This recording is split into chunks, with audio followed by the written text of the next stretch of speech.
Kenapa Ukraina dan Rusia terlibat konflik? Apa yang menyebabkan hubungan kedua negara yang bertetanggaan ini tidak harmonis?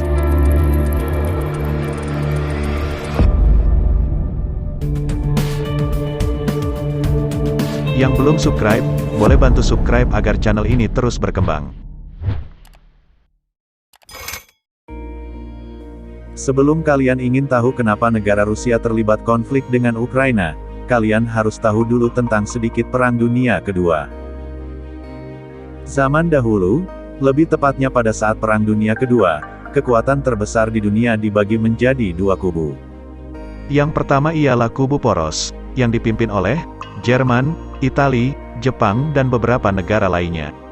Dan yang kedua adalah kubu sekutu yang dipimpin oleh Uni Soviet, Amerika Serikat, United Kingdom dan beberapa negara lainnya.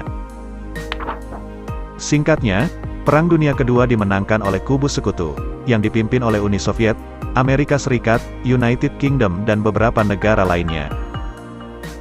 Setelah memenangkan Perang Dunia Kedua, Amerika Serikat dan Uni Soviet pun berlomba untuk menjadi negara adidaya atau negara superpower. Bahkan Amerika Serikat dan Uni Soviet bersaing tidak hanya di angkatan militer dan juga politik, tapi sampai ke urusan perekonomian.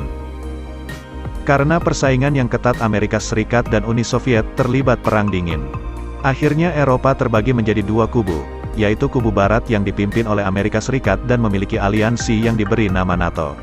Sedangkan kubu timur dipimpin oleh Uni Soviet, dan memiliki aliansi yang diberi nama Pakta Warsawa. Sayangnya di tahun 1991, Uni Soviet dilanda malapetaka yang besar, karena kebijakan ekonomi yang salah dari pemimpin mereka, dan membuat Uni Soviet pecah menjadi 15 bagian negara, dan aliansi mereka yang bernama Pakta Warsawa dari kubu timur ini pun ikut dibubarkan. Negara Ukraina merupakan negara pecahan dari Uni Soviet, yang dulunya berada di kubu timur. Nah, sekarang kita kembali ke pertanyaan kenapa Rusia terlibat konflik dengan Ukraina. Ternyata, ketegangan antara Ukraina dan Rusia telah terjadi sejak tahun 2013. Pada saat itu warga Ukraina berusaha menggulingkan presidennya yang pro dengan Rusia yaitu Viktor Yanukovych. Dan akhirnya, pada peristiwa itu Rusia mengambil alih semenanjung Crimea yang merupakan daerah Ukraina, agar gabung dengan Rusia pada tahun 2014. Setelah itu, ada beberapa gerakan separatis yang pro dengan Rusia yang terjadi di Ukraina, dan mendeklarasikan kemerdekaan dari ibu kota Ukraina, dan dalam peristiwa itu juga telah terjadi pertempuran, yang telah menewaskan 1.300 tentara dan warga sipil. Menurut Presiden Putin, Ukraina merupakan bagian dari Rusia baik dari segi budaya ataupun historis. Secara ekonomi, sebenarnya Rusia juga telah mengajak Ukraina untuk bergabung dalam Uni Ekonomi Euro-Asia. Uni Ekonomi Euro-Asia ini dibuat oleh Rusia untuk memperkuat kerjasama nasional dalam bidang ekonomi khususnya negara bekas Uni Soviet. Tetapi lagi-lagi, Ukraina pun menolak, dan lebih memilih bergabung ke Uni Eropa dan NATO.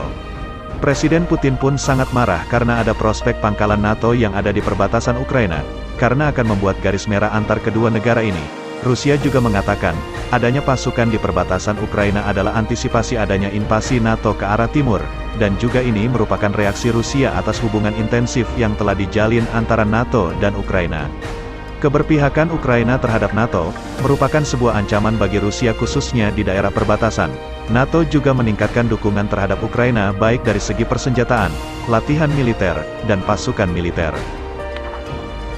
Kini Rusia telah melakukan invasi terhadap Ukraina, dan apabila NATO benar-benar ikut campur tangan atas ini tidak menutup kemungkinan akan memicu Perang Dunia Ketiga.